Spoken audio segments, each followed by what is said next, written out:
Good evening. I'm Kayla Acevedo and welcome into WVUA 23 Sports. Well, the Alabama Crimson Tide come up short yesterday in Bryant-Denny Stadium. The LSU Tigers broke their 8-game losing streak with a 46-41 win over the Tide yesterday. Win also marks their 4th top 10 win this season. What a historic matchup. It was number 1 beat number 2, even though Alabama was favored by 6.5 points. Today, with the new Week 12 rankings, LSU at top, Associated Press top 25 the Amway coaches polls. Alabama drops to number 4 with both polls as they head into another SEC matchup this weekend on the road at Mississippi State. It was a back-and-forth affair. Quarterback Tua Tagovailoa started at quarterback with a heavily wrapped ankle. He went for 21 of 40 for 418 yards and 4 touchdowns. Running back Najee Harris led an offense with a career-best 146 rushing yards and 2 scores. He also tallied 44 receiving yards and 1 touchdown reception. On defense, Xavier McKinney tied his career-high 13 tackles and 2 sacks for a forced fumble and a crucial blocked extra point. The storyline all afternoon was how can you stop LSU's quarterback Joe Burrow, who even scrambling was able to keep up play alive. LSU led a whole game, but Alabama was able to come back from a 20-point halftime deficit. Alabama head coach Nick Saban says the loss was always a learning experience.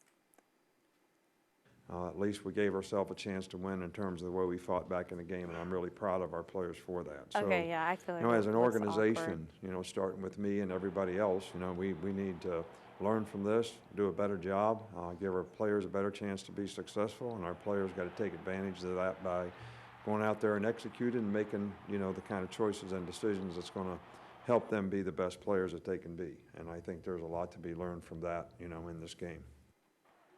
The 13th ranked Auburn Tigers are focused on the Georgia Bulldogs this week. Saturday in Jordan-Hare Stadium, the Tigers host a number 5 at Georgia at 2:30 p.m. The game will be televised on CBS. Currently, the Bulldogs are first in the SEC East with only 1 loss to South Carolina. Auburn, third in the SEC West, is 7-2 with losses from Florida and LSU. The bets are in, and Georgia opened as a 2.5 point favorite over the Tigers. Alabama men's basketball is looking to bounce back after their season open and home opener 81-80 loss against Penn last week. Today, they opened their practice to the media before suiting up for their second game of the season tomorrow night. Nate Oates debuted as the head coach with a closed nail-biting finish last week. Tomorrow, he is looking to rewrite last week's storyline, hosting Florida Atlantic for their second game of the season. Tomorrow's match will tip off at 7 p.m. in Coleman Coliseum. Last week, sophomore Kyra Lewis had a career-best performance, and he isn't the only player fans are excited about. Everyone is waiting to see transfer sophomore Javon Quirley. He was denied immediate eligibility. Alabama appealed the decision, and Oates says they will have an answer tomorrow afternoon if Quinley is eligible to play in tomorrow's contest. He needed a fresh start in a bad way. We gave it to him. I think he's done everything he's asked since he's been here. So hopefully when the committee that listens to the teleconference call, hears the totality of the story, that they can show some sympathy and compassion and agree with our attorneys and compliance people here that he deserves a chance to play right away this year. So we're hoping we get a favorable answer tomorrow.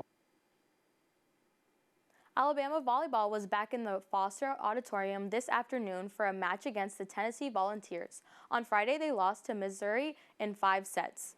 Alabama volleyball took on Tennessee in the Foster Auditorium this afternoon, with the Volunteers already ahead 2-0.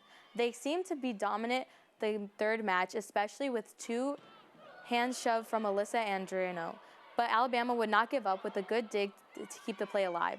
Tennessee sends a tip, and Alabama utilizes the easy play with a great spike across the court that goes unanswered by Tide junior Doris Carter. However, the lead was just too much for Alabama to recover from. At match point, Alabama digs the tip from Tennessee, but sends a free ball that the Volunteers use to set an Addison Rowe.